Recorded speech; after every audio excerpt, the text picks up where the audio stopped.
প্রতিদিনের চিন্তা ও প্রার্থনা। ৩রা মার্চ, দিনের প্রধান চিন্তা। তোমার সকল আচরণে আধ্যাত্মিক ভাব প্রকাশ করো। মুখস্থ করা যায়, এই স্বপ্নের জগতে মন, দেখো এক বাস্তব স্বপন। মহান শকতি যাহার, তুলিয়া লইবে তোমায় উচ্চ এক পর্বত চূড়ায়।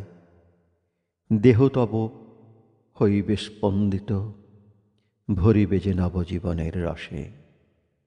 ততক্ষণ দেখিবে স্বপন, যবে সে মহান স্বপ্ন কহিবে কথা জীবন্ত ভাষায় তোমার হৃদয়ের মাঝে।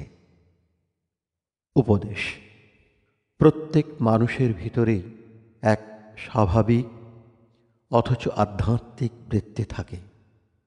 সেই চিত্তবৃত্তির প্রকাশ যদি তুমি করিতে পারো, তবে যে কাজ করিবে সেই কাজই গৌরবমণ্ডিত হইবে। মানুষ যখন ক্ষুদ্র তুচ্ছ যাহা কিছুর সঙ্গে বদ্ধ হইয়া থাকে, তখন বড় জিনিস হইতে নিজেকে বঞ্চিত করে। যাহারা সেই দিব্য সত্যের মধ্যে নিজের জীবনকে ডুবাইতে পারে, তাহারাই অমর জীবন লাভ করে। তাহারাই আরও জীবন্ত প্রাণবন্ত হয়। মানুষ জীবনের সুযোগগুলিকে যেভাবে ব্যবহার করে, সেই অনুসারেই সে বড় না হয় ছোট হইয়া বাঁচিয়া থাকে।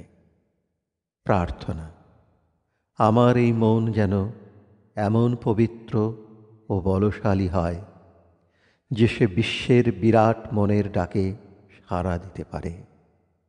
আমার হৃদয় যেন সেই বিশ্ব হৃদয়ের সঙ্গে এক সুরে বাঁধা থাকে। আমি যেন তাহার শক্তি ও গৌরব আমার জীবনের মধ্য দিয়া প্রকাশ করিতে পারি। তাঁর কৃপা যেন আমাকে ঘিরিয়া থাকে এবং সকল কর্মে আমাকে অনুপ্রাণিত করে।